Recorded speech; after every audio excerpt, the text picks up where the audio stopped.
Welcome to NG stories. Please like, share and subscribe for more amazing videos.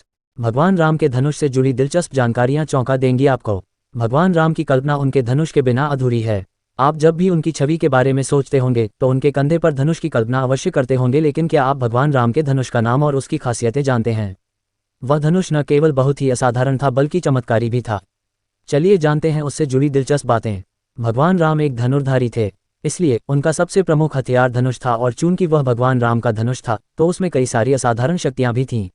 Ramayan के किस्सों में राम जी के धनुष की चर्चा तो बहुत होती है, लेकिन उस धनुष की क्या क्या खासियतें थीं ये बहुत ही कम जगह बताई गई है। भगवान राम के धनुष का नाम कोदंड था।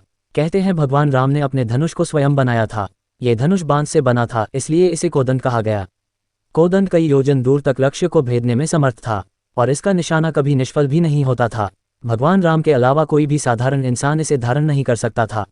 राम जी के अतिरिक्त कोई इसे अभियंत्रित भी नहीं कर सकता था। एक कथा के अनुसार एक बार देवताओं के राजा इंद्र के पुत्र जयंत ने भगवान राम की शक्ति आंकने की कोशिश की।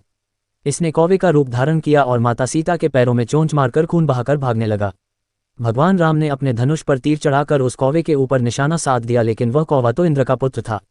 तीर अपना लक्ष्य भेदे बिना वापस नहीं आता, इसलिए इस डर से जयंत के न केवल प्राण सूख गए बल्कि अब उसके प्राण भी संकट में थे। उसने सबसे मदद मांगी, लेकिन सभी उसकी मदद करने में असमर्थ थे। तब उसके पिता देवराज इंद्र ने उसे प्रभु श्रीराम के पास जाकर ही मदद मांगने को कहा। जयंत ने अपने प्राण बचाने के लिए भगवान श्रीराम की शरण ली। श्रीराम ने जयंत को क्षमा तो कर दिया, लेकिन उनका तीर बिना लक्ष्य भेदे वापस नहीं आ सकता था, इसलिए उसने जयंत की एक आंख को भेद दिया। भगवान राम को बहुत कम क्रोध आता था। सर्वश्रेष्ठ धनुर्धर होने के बावजूद प्रभु राम ने अपने धनुष का प्रयोग बहुत ही कम परिस्थितियों में किया, क्योंकि धनुष का प्रयोग कई जगहों पर घातक हो सकता था।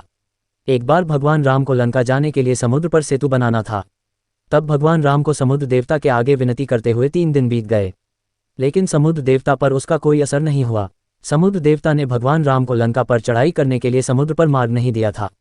तब राम ने अपने धनुष पर बाण चढ़ाने के लिए उठाया ही था कि समुद्र देवता उनके सामने प्रकट होकर क्षमा मांगने लगे। तब उन्होंने भगवान राम को समुद्र पर सेतु बनाने का रास्ता ही नहीं अपितु उपाय भी बताया। उन्होंने वनवास के दौरान इस धनुष का उपयोग कुछ खतरनाक राक्षसों का वध करने के लिए किया था, और फिर बाद में उन्होंने इसी से रावण और उसकी सेना का संहार किया था।